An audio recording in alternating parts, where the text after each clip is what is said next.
Jadi kita memang punya ekosistem yang luar biasa ya. Nanti saya akan ceritakan ya. Oke, jadi Indonesia by value itu segitu ya. Saya mau masuk ke urusan. Jadi gimana kita perlu memulai ini?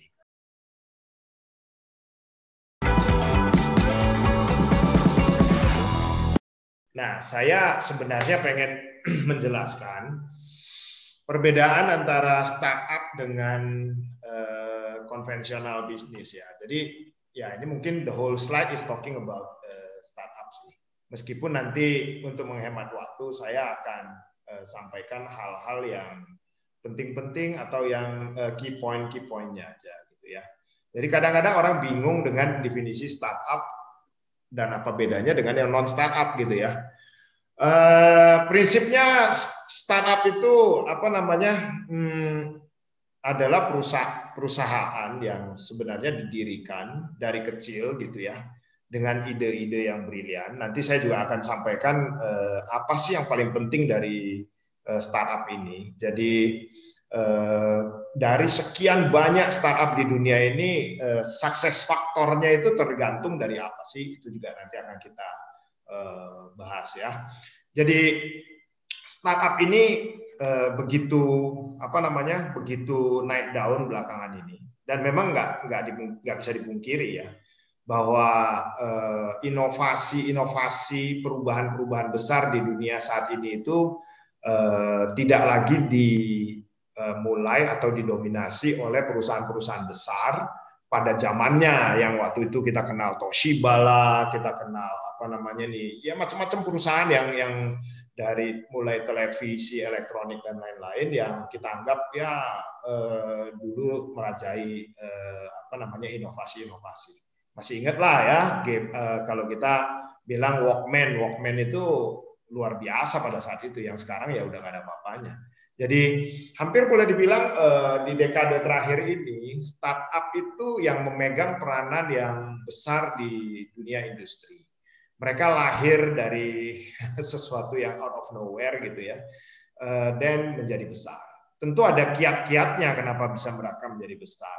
Cuman saya kalau jelaskan soal startup yang high level seperti ini, saya khawatir bahwa banyak teman-teman yang masih sangat awam terhadap startup, kemudian jadi takut untuk memulai startup itu gitu ya. Jadi nanti saya akan sampaikan juga bahwa nggak semenakutkan itu sih sebenarnya startup itu. Jadi startup itu didirikan untuk mencapai valuasi yang signifikan. Ini beda dengan perusahaan konvensional yang ketika didirikan orientasinya pasti harus profit dulu gitu ya, nggak profit ya jangan dibangun. Itu sebabnya banyak orang yang nggak mengerti kenapa kok Gojek itu negatif, Tokopedia negatif ya, secara bottom line, tapi kok valuasinya makin naik gitu ya. Jadi itu yang membuat orang berpikir ini ada yang salah nih, ya karena dia menggunakan pendekatan perusahaan konvensional untuk menilai sebuah startup. Nah, startup ini ya karena mereka mulai dari sesuatu yang out of nowhere gitu ya. Jadi punya ide yang brilian, execute yang brilian, tapi nggak punya duit, maka mereka membutuhkan investor-investor dari mulai angel investor, venture capital, private equity dan lain-lain untuk membesarkan bisnisnya. Kenapa kok angel investor, venture capital dan lain-lain mau masukin duitnya ke sana? Karena mereka melihat wah ini bakalan masa depan akan ada di perusahaan yang kecilin ini gitu ya, karena dengan apa yang kita kenal sekarang dengan nama disruption ya Pak Edi. Ya. Uncle Edi. Jadi kondisi sekarang ini ya semua startup itu ya bicara soal disruption, e-money, e-wallet, payment gateway dan lain-lain itu menggantikan peranannya bank ya. Tokopedia dan teman-teman e-commerce itu menggantikan pasar tradisional, modern market ya. Kita juga melihat fintech tadi itu menggantikan perbankan. Kita melihat OTA, online travel agent itu menggantikan biro-biro perjalanan, nyari hotel, nyari pesawat udah tidak perlu lagi harus datang ke biro perjalanan dan seterusnya dan seterusnya dan seterusnya. Pertanyaannya, apakah cuman sampai di situ yang di disrupt atau yang di bisnis yang diganggu? Enggak, ya jadi hampir boleh bilang hampir seluruh industri itu akan disrupt oleh startup ini. Cuman cepat atau lambat aja, gilirannya aja yang belum gitu ya. Resiko ya memang konvensional bisnis lebih tidak ada resiko karena dijalankan dengan hati-hati, minimize resikonya tinggi banget. Startup itu ya selalu bereksperimen ya. Makanya kalau dilihat nanti di data-data di slide berikutnya itu 99% startup itu fail, hanya 1% yang berhasil. Nah ini juga yang membuat orang-orang berpikir, waduh ngeri juga ya main di startup. Ya benar juga sih. Ya, jadi organisasi startup itu biasanya lean ya. Jadi saya selalu mengatakan kalau teman-teman yang udah kerja di perusahaan ya, udah cukup lama di perusahaan, kemudian pengen mulai usaha dan mereka udah posisinya direktur lah, GM, CEO, COO apa segala macam, duitnya udah banyak. Terus gue mau mulai startup sendiri gitu ya. Sometimes saya selalu minta mereka berpikir ulang karena apa yang dikerjakan di corporate itu tidak bisa diaplikasikan di startup. Startup itu harus lean. Jadi mulai ngangkat telepon jadi office boy sampai ketemu dengan presiden, menteri dan sebagainya dikerjakan satu orang atau hanya sedikit orang gitu ya. Kalau di konvensional kan baru mau kerja aja, ini legalnya mana nih, departemen legal sini, ini mana kita punya pendaftaran perusahaan udah kelar atau belum. Nah besok begitu mau ngangkat pegawai cari orang HRD. Besok mau bikin laporan keuangan cari orang finance, mau jualan cari orang marketing, cari orang sales. Terus mau produksi cari orang operation dan seterusnya. Nggak ada kalau yang begitu-begitu di startup itu lean, very lean ya. Nah di atmosfernya juga begitu, kaku. Kalau di konvensional itu ada apa namanya aturan main di perusahaan, pelanggarannya bisa kena pecat, ada SP 1, 2, 3 dan sebagainya. Di startup itu lebih fleksibel, lebih cair, dan harus serba bisa. Jadi kira-kira kalau kita bicara soal startup ya more or less begitulah ya. Jadi di apa namanya bayangannya harus kalau Uncle Edi ditanya startup sama perusahaan konvensional itu bedanya di mana sih? Ya kira-kira begini sih bedanya ya. Gitu, Uncle Edi. Baik, sudah sangat jelas sekali. Nah, kira-kira mungkin bisa dikasih contoh-contoh startup, dikasih penjelasan yang lebih lanjut ini Pak Budiman, kemudian tantangannya. Ya, dan saya mungkin kemarin waktu share ini juga ada saya share ke tempat di komunitas yang lain ya, bahwa Indonesia ini menarik untuk startup. Kita ini dengan 260 juta jiwa itu menurut saya dengan unicorn yang 4, Dekakon 1, sekarang juga akan jadi tambah banyak lagi. Kita termasuk yang terbaik lah di Asia Tenggara ya. Memang nggak menang jumlahnya dibandingkan di Amerika, China, India, tapi ya kita termasuk yang terbaik juga di dunia. Jadi kita nggak perlu berkecil hati ya. Artinya Indonesia itu menyediakan begitu banyak peluang untuk anak-anak muda untuk mulai punya kemauan untuk memulai bisnis startup gitu ya. Dan mulailah ketika Anda muda. Jadi kalau Anda jatuh, Anda masih kuat untuk bangun lagi ya. Itu sebenarnya sih saya udah share ya ini kurang lebih ya, bahwa kita udah punya banyak unicorn dan dekakon dan ini negara kita ini termasuk yang terbaik. Ini juga saya mau mengatakan bahwa Indonesia itu ekosistem untuk memulai startup itu sangat mendukung lah ya. Jadi pemerintahnya mendukung, ekosistemnya juga mendukung ya. Venture capitalist di Indonesia banyak, inkubator untuk melatih bisnis juga banyak dan seterusnya. Nah, saya mungkin akan share sedikit waktu untuk bicara soal jadi kenapa kok startup itu berhasil atau gagal ya. Nah, ini adalah 5 dari kenapa dia berhasil dan gagal. Saya mulai yang paling bawah, bahwa perlu duit nggak? Ya, startup butuh duit, tapi tidak selamanya duit itu yang menentukan keberhasilan sebuah bisnis. Kenapa? Makanya duit itu dipakai di urutan yang paling akhir ya. Funding itu di urutan paling akhir. Jadi yang di atas duit itu bicara soal bisnis model, bahwa bisnis modelnya itu harus menarik, harus disruptif gitu ya. Idenya harus outliers. Jadi harus sesuatu yang disrupt Disrupt itu nggak cuma sekedar make something better. Kalau make something better itu bukan disrupt, itu cuma innovation. Disruption itu lebih ke make something yang apa ya, make things that make the old things obsolete. Jadi kayak kamu kalau melakukan disruption itu artinya yang kemarin itu ya harus jadi nggak berguna sama sekali. Sama seperti Gojek itu membuat ojek pangkalan itu kehilangan gripnya, nggak ada lagi nilainya. Sama seperti Traveloka, Tokopedia, tiket.com dan lain-lain yang membuat online travel agent itu udah nggak berguna sama sekali. Jadi disruption itu begitu. Fintech itu membuat perbankan tidak berguna sama sekali. Semua disruption itu yaitu bisnis model dan ide ya, yang yang disrupt gitu ya. Nah, si Bill Gross ini bilang dulunya dia pemuja bisnis model dan ide. Tapi terakhir dia bilang idea is cheap. The problem is with the team and the execution, the founder and the execution. Jadi kalau idenya bagus, tapi foundernya itu nggak hustler, nggak crackers, ini nggak akan jalan nih. What is hustler and crackers? Hustler and crackers tuh CEO, CTO, COO-nya itu harus orang yang betul-betul hungry for knowledge, hungry for growth, extraordinary lah kalau dari sisi semangatnya, dari sisi speed of execution-nya, dari sisi keberaniannya menerobos hal-hal yang baru ya. Kalau di CTO-nya itu crackers banget, bisa nge-crack something yang sulit buat orang, dia bisa lakukan. Nah, itu yang memungkinkan sebuah startup itu menjadi jalan atau tidak gitu ya.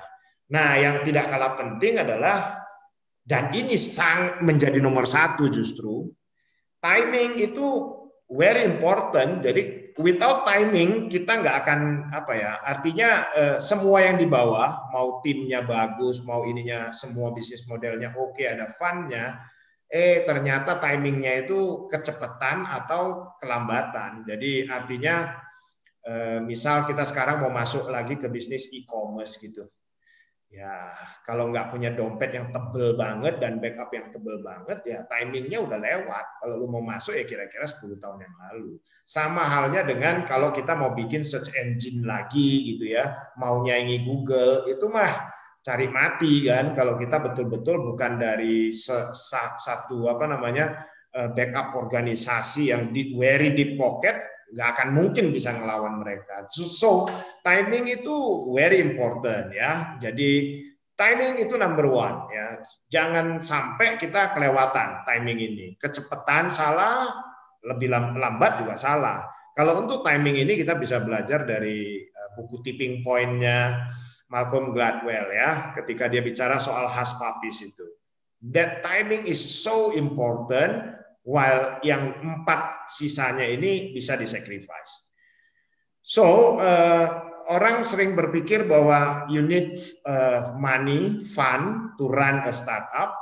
Setelah kita pelajari dari slide ini, kita bisa tahu bahwa money is not playing the biggest role. Makanya kita perlu timing yang benar, founder yang hustler and crackers, yang punya execution speed and and punctuality dalam executionnya, meet the timeline dan sebagainya yang kuat, terus ditopang dengan bisnis model yang disruptif tadi ya. Funding stay in the latest, karena kalau ini bagus, fund itu akan masuk dengan sendirinya. Kalau kita memiliki bisnis model yang disruptif, kita memiliki founder yang sangat bagus dan timingnya memang pas pada saat itu untuk startup ini jalan ya. Nanti kita akan, kalau ada waktu, kita bisa bahas sedikit, Pak, ini gimana sih bisa dengan modal yang kecil, yang fun, yang katanya terakhir itu bisa menggerakkan keseluruhannya ini. Itu dijelaskan dengan sangat gamblang oleh buku yang disebut yang judulnya The Lean Startup, How You Start Startup with a Very minimum Fund. Nanti di sana kita belajar soal MVP, minimum viable product. Jadi bagaimana kita menguji MVP itu sehingga kita bisa menyajikannya, nih loh, proven bisnis model saya atau tidak. Uncle Edi, kira-kira begitu ya untuk bicara soal apa sih yang menjadi poin key success factor dari sebuah startup ya. Baik. Nah, terus kalau sudah begini, timing itu kan susah ya kita. Apa ada ukurannya kini Pak Budiman mengenai timing? Soal timing. Nah, ini tipping point yang tadi saya sebutkan. Malcolm Gladwell ini bilang, the tipping point is that magic moment when an idea, trend, or social behavior cross a threshold, tips, and spread like wildfire. Jadi, nemuin timing itu memang something yang sulit ya. Makanya di buku-bukunya Malcolm Gladwell, di Tipping Point, Outliers, Blink, dia menyebutkan bahwa Bill Gates kalau lahirnya 5 tahun saja lebih awal, dia nggak akan jadi rajanya Microsoft. Demikian juga Facebook, kalau dia lahirnya 5 tahun lebih telat, dia nggak akan, si Zuckerberg nggak akan jadi jagoannya sosial media. Jadi timing itu memang sangat penting ya. Kalau saya sih mengatakan bahwa ini kayak apa sih namanya? Kalau di Malcolm Gladwell tuh ngomongnya blink ya.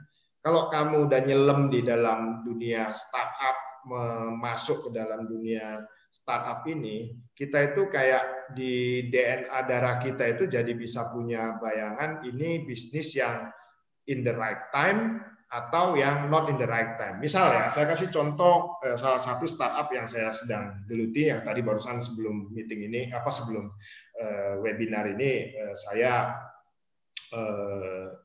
barusan selesai telepon dengan mereka. Clinic Go namanya. Clinic Go ini adalah semacam klinik kayak Halodoc tapi berbasis klinik. Kenapa kok nggak kayak Halodoc? Ya karena kita Halodoc nggak berbasis klinik, kita maunya berbasis klinik sehingga kita punya dokter, kita punya perawat dan lain-lain yang bisa kita kirim kemanapun untuk home care ya. Nah sekarang kenapa kok jadi penting banget ini yang harus digenjot habis-habisan ya? Karena momen COVID ini adalah momen terbaik. Dan ini timing yang kalau kita manfaatkan betul-betul, startup satu ini bisa terbang dengan cepat dari omsetnya 100 juta, 200 juta menjadi 1M, 3M, 10M dalam sebulan. Kalau mereka bisa memanfaatkan ini dengan baik. Nah, sekarang kita urge to have vaksinasi itu melalui Clinic Go kan. Jadi ini yang saya sebut timing. Timing itu saya mengatakan begini, waktu mendirikan Clinic Go itu 3 tahun yang lalu, belum ada sama sekali COVID ya. Struggle, hard time, tapi begitu ketemu dengan pandemi COVID, ini menjadi tambang emas kan. Jadi kita harus put all our resources, put all the speed untuk bisa membuat Clinic Go ini secara operasional dan ekspansi itu bisa berjalan berbarengan. Kalau orang lain selalu mengatakan kita ini lagi balapan di trek balap, tapi mobil melaju dengan kencang, tapi kita harus juga sekaligus bisa ganti ban ketika mobilnya melaju dengan kencang. Nah, itu yang saya tadi sebutkan soal soal founder dan execution itu, team and execution itu, bahwa founder-foundernya harus punya kemampuan untuk mengeksekut sebagus itu, sambil balapan dia harus bisa ganti roda gitu ya Pak Uncle Edi, bahwa timing itu susah ditebak, tapi ya Anda akan tahu ketika Anda berada di bisnis itu dan Anda akan punya semacam kayak blink ya, blink itu kayak DNA kita bunyi itu, kayak ada alarm yang mengatakan pada kita this is the right time for you to execute this, gitu Uncle Edi. Ya. Jadi kalau misalnya timingnya kita lihat, ambil contoh kayak COVID begitu, baru mau mendirikan, baru mau kiniin, itu mungkin setelah settle, timingnya udah bisa hilang juga ya?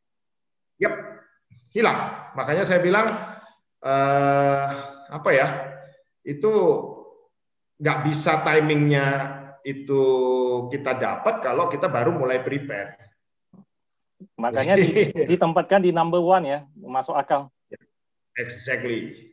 Jadi saya bilang ke teman-teman yang di Klinik Go, kalau tanpa COVID, bisnis kita adalah home care, ngirim-ngirim perawat ke rumah untuk merawat orang tua, orang sakit, nyuntikin insulin, dialisa ginjal dan lain-lain itu kita lakukan. Tapi ya bisnisnya ya goes as usual, tidak bisa traction-nya itu naiknya dari 100 juta langsung jadi 1 M jadi 3 M. Palingnya 100 juta yang naik jadi 200 juta. And we are happy with that. Tapi dengan pandemik, timingnya ada, ya kita harus betul-betul memanfaatkan timing ini. Nah, balik lagi, kalau timingnya dapat, execution-nya harus benar kan? Tim and execution-nya harus benar. Kalau nggak ada tim yang kuat, yang bisa eksekusi dengan cepat, ya fail juga ya. Gitu. Apakah semua bidang itu pakai timing ya, Pak Budiman? Mungkin aja hampir semua ya. Tapi kalau kita bicara mengenai games ya, itu dari sebelum kita lahir sampai kita meninggal pun itu sepertinya gamesnya tetap akan abadi kan? Kalau COVID ya tidak mungkin. Abadi. Enggak ya? Sekali tidak. Nah. Jadi Uncle Edi, nama gamenya sih tetap ya. Tapi kalau Pak Uncle Edi lihat game yang sekarang dengan game 10 tahun yang lalu, 5 tahun yang lalu, 20 tahun yang lalu, itu totally a different animal. Totally. 100% different animal. Ya, maksudnya begini, Pak Budiman, kita bicara mengenai timing ya, ini pertanyaannya ke timing. Jadi, mengapa diangkat mengenai contohnya games? Timing itu kan, kalau kita mau masuk ke dunia games itu kan, nggak perlu lihat timing kan? Ada sebagian orang berpendapat seperti itu. Artinya ini ya, aja. Ya tetap timing, karena ketika Anda mau masuk ke bidang game, Anda berpikir game itu masih pakai flash game yang dipakai makromedia dan kamu bisanya cuma programming dengan makromedia, ya mau sampai kapanpun itu nggak akan berhasil. Tapi 5 tahun lalu, 10 tahun yang lalu, yang rame ya makromedia kind of game, gitu loh. Yang sekarang ya sudah very kompleks yang saya sebut dengan multiplayer MMORPG itu dan basisnya mobile. Kita baru menikmati mobile game yang robust itu baru 3 tahun belakangan ini oleh Mobile Legends, PUBG dan sebagainya. Makanya kalau ada orang yang masuk ke bisnis game ya, tapi dia berpikirnya dia masih mau main game yang casual, yang yang dibikinnya gampang dan mudah, ya nggak akan berhasil karena generasi gamenya sudah berganti kulit. Bahkan sekarang ini sudah masuk ke generasi e-sport. Jadi game developer yang baru-baru yang tidak menguasai landscape gamenya, dia akan masuk ke wrong timing kalau berpikir bahwa casual game masih bisa bikin dia hidup begitu. Ya, betul. Berarti tetap ada timing juga ya. Ya, in every industry. Ya. Oke, makin seru Sobat Tantangan. Pak Budiman, ada lagi yang ini diberikan ini semuanya ilmu-ilmunya ini Pak Budiman. Oke, saya ini tadi ya. Jadi yang founder yang dibilang founder itu harus hustler and cracker dan harus jago di eksekusi. Kalau ide harus disruptif ya. Nah, bisnis model sih itulah menuangkan disruptive idenya ke dalam satu bisnis model kanvas sehingga bisa dibaca persaingannya gimana, value yang mau di-offer apa, keunggulannya di mana, resource apa, dan seterusnya lah ya. Ini biasanya kalau orang-orang yang main di startup udah harus jago urusan ini. Jadi ditanya apapun tuh ya satu lembar ini bisa menjawab semuanya. Nah, funding ini yang terakhir ya.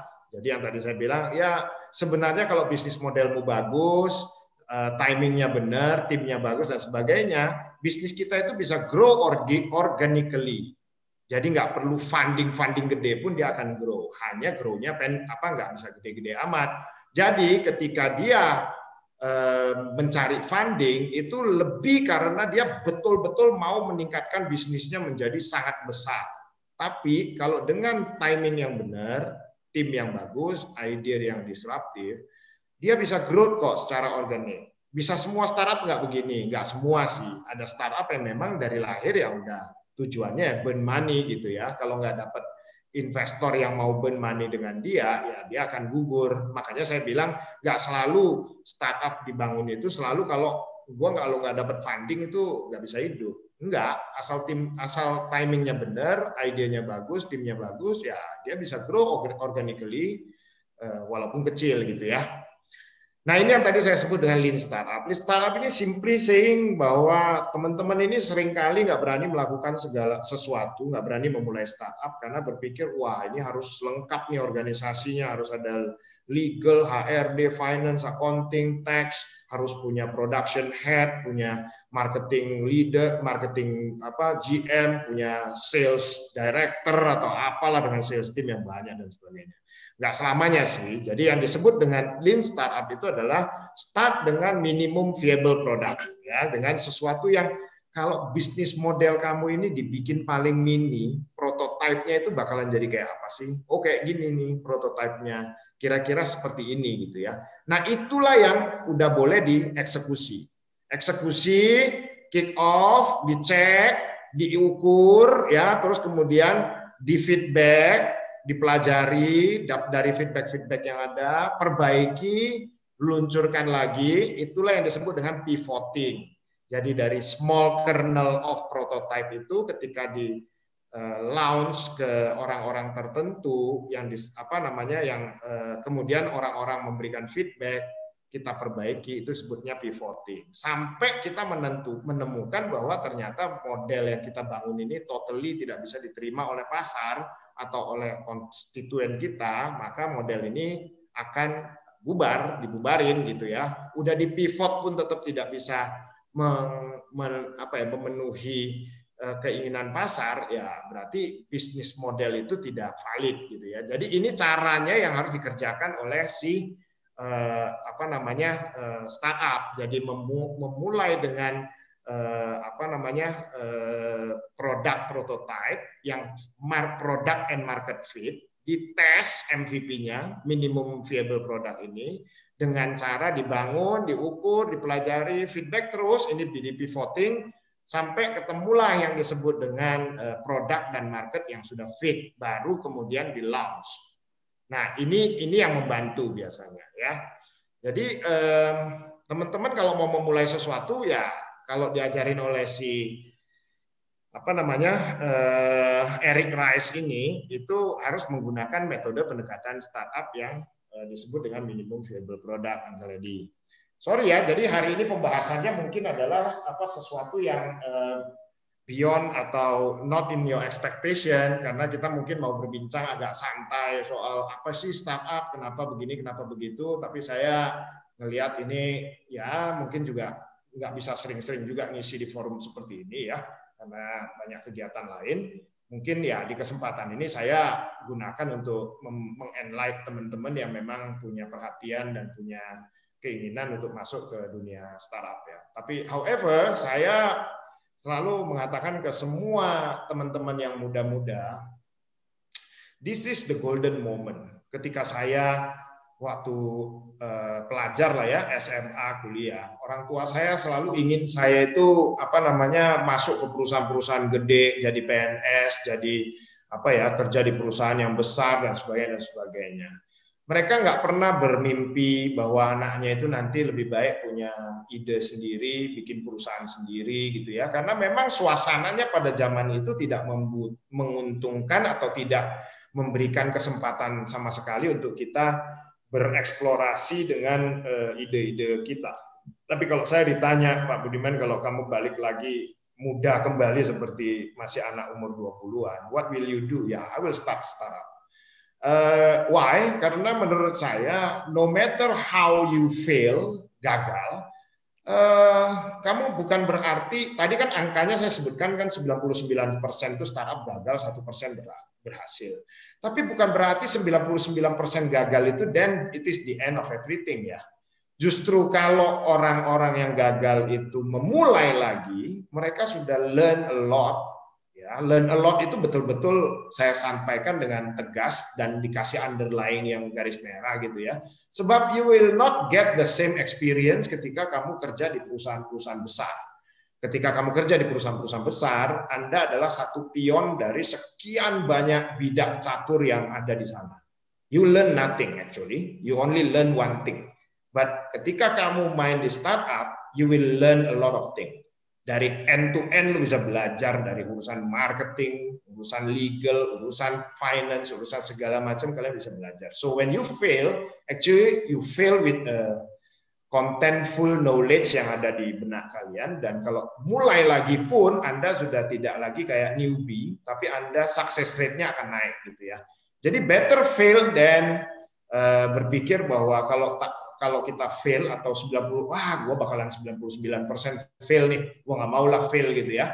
Kalau saya sarankan mendingan kamu fail sekarang daripada kalau nanti udah ya sudah cukup ujur gitu, sudah banyak tanggungan gitu ya, baru fail, Anda mungkin akan takut gitu. Wah ini gawat nih kalau gue fail nih ya. Jadi kira-kira Uncle Edi begitu ya. Saya takutnya nanti melebihi dari kuota waktunya nih.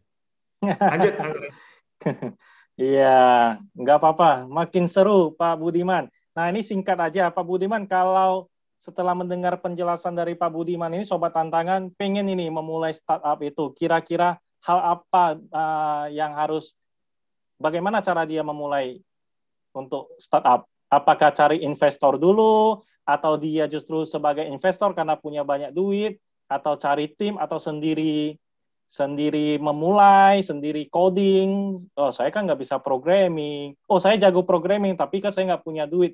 Nah, kira-kira langkah-langkah singkat, sederhana untuk memulai startup yang benar, yang bagus itu bagaimana? Startup itu apa namanya? Nggak bisa dikategorikan, nggak bakalan bisa dijalankan sendiri ya. Terus kalau mulai startup kemudian berpikirnya adalah saya mesti butuh investor untuk jalanin startup ini, ya jangan mulai dari startup lah kalau saya bilang ya. So ini kalau udah belajar MVP, Anda harus tahu membangun sesuatu dari kecil, betul-betul modal lu berapa ya lu bangun dulu lah kira-kira. Prove that to the investor bahwa your idea is genuine, your idea is disruptive, baru investor itu akan melirik Anda. Anda harus memperlihatkan bahwa you are hustler enough to run the business. Otherwise, nggak ada orang yang mau chip in di startup Anda. Jadi justru harus the other way around. You have to have a good team. Yang tadi saya bilang founder itu.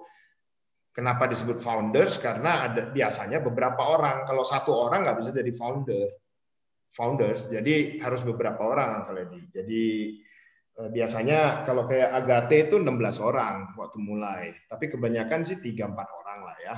Supaya ada pembagian peran dan kelihatan kok nanti biasanya hard time-nya banyak banget. Karena apalagi startup ini didirikan anak-anak muda yang 20 tahunan gitu ya. Orang tuanya, papa mamanya mana tahan ngelihat dia. Apalagi papa mamanya orang berduit gitu ya. Ngelihat anaknya menderita gitu ya. Lu kerja siang malam, lu lihat tuh tetangga kita kuliahnya sama malu. Bahkan lu lebih bagus kuliahnya dari dia. Dia udah bawa mobil, udah jadi manajer. Lu masih aja lontang-lantung kayak begini. Jadi tantangannya nggak sedikit, bukan cuma tantangan diri pribadi yang harus selalu punya semangat sebagai seorang hustler, lingkungan pun nggak tahan ngelihat kita kalau kita itu masih terus-menerus mencoba MVP. Why? Karena standard of living orang tua yang kalau umur segini lo harusnya udah married, lo harusnya udah punya mobil, punya rumah, punya pasangan, punya jabatan dan sebagainya. Sementara kalau di dunia startup yang ini kan sangat berbeda gitu ya. Jadi butuh orang yang betul-betul sangat tough lah untuk menghadapi lingkungan itu, Uncle Edi. Nggak gampang ya. Kalau saya bilang harus start dengan your own idea, kumpul dengan teman-teman yang pikiran dengan Anda, dengan tentu kualifikasi yang berbeda-beda. Kalau Anda jago di bisnis modelnya, jago ngelit company-nya, leadership lu jago, tapi lu nggak bisa ngoding, mesti harus cari CTO. Terus mungkin kita perlu orang yang operation, mesti cari partner COO untuk run the operation. While sebagai CEO kita harus lead the company, find the investor, present your company ke banyak startup, punya banyak forum startup, mencari pendanaan dan sebagainya, ketemu dengan investor-investor dan seterusnya. Makanya kenapa 99% itu angka yang menurut saya make sense sih, karena nggak semua orang sanggup melakukan itu. Jadi ini either antara gampang dan sulit gitu, Uncle Edi. Oke, pertanyaan terakhir Pak Budiman, ini kira-kira yang 99% itu gagal atau menyerah, sebenarnya gagal itu nggak pernah ada ya, itu berhenti ya, menyerah gitu yang disebut dengan gagal. Nah, jadi itu gagalnya itu dalam proses mencari funding atau setelah funding?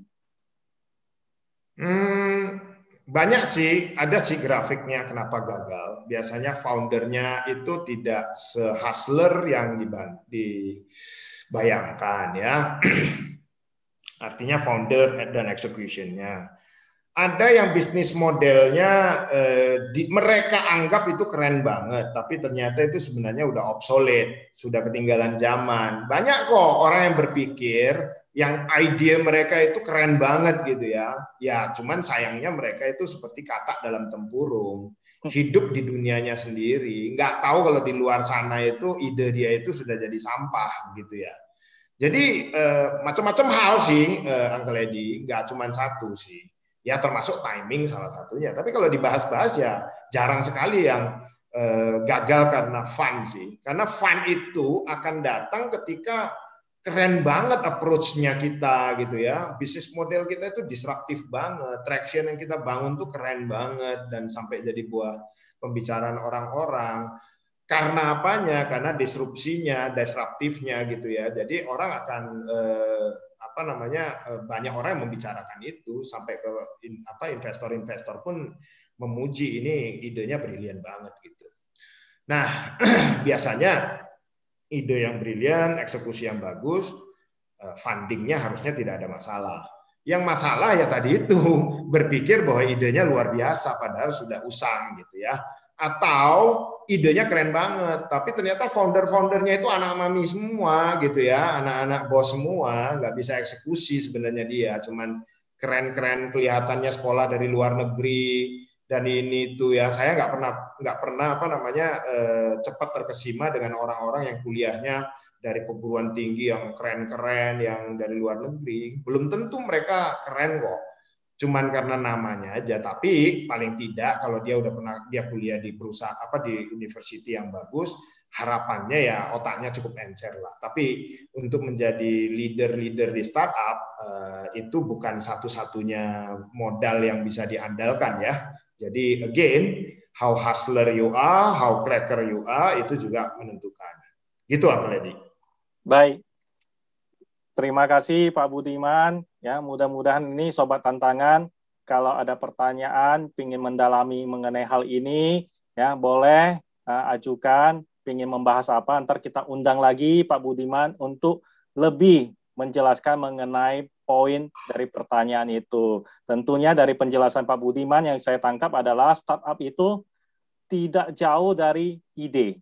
Jadi mungkin Sobat Tantangan punya ide yang brilian, yang sangat luar biasa dan bukan katak dalam tempurung, mungkin saatnya Anda mendalami mengenai startup ini. Karena startup ini adalah, namanya start ya Pak Budiman ya, dimulai dari ide. Nah, jadi ide Anda itu yang paling berharga. Ide itulah yang akan dijual.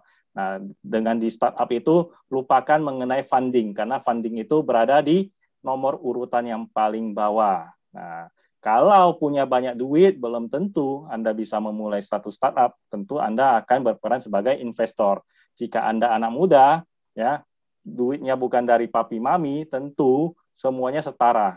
Nah, di sinilah kita berperan mengenai ide kita. Kalau ternyata itu adalah salah satu dari sobat tantangan, maka ya boleh hubungi kita, ntar kita undang lagi Pak Budiman untuk menjelaskan, karena beliau begitu banyak portfolio mengenai startup. Mau bicara mengenai apa? Mengenai games, mengenai kesehatan, mengenai perikanan, mengenai apapun itu, boleh. Ntar kita undang lagi ya Pak Budiman ya. Yep. Oke, baik. Terima kasih Pak Budiman. Sangat seru sekali. Mudah-mudahan bermanfaat bagi kita semua.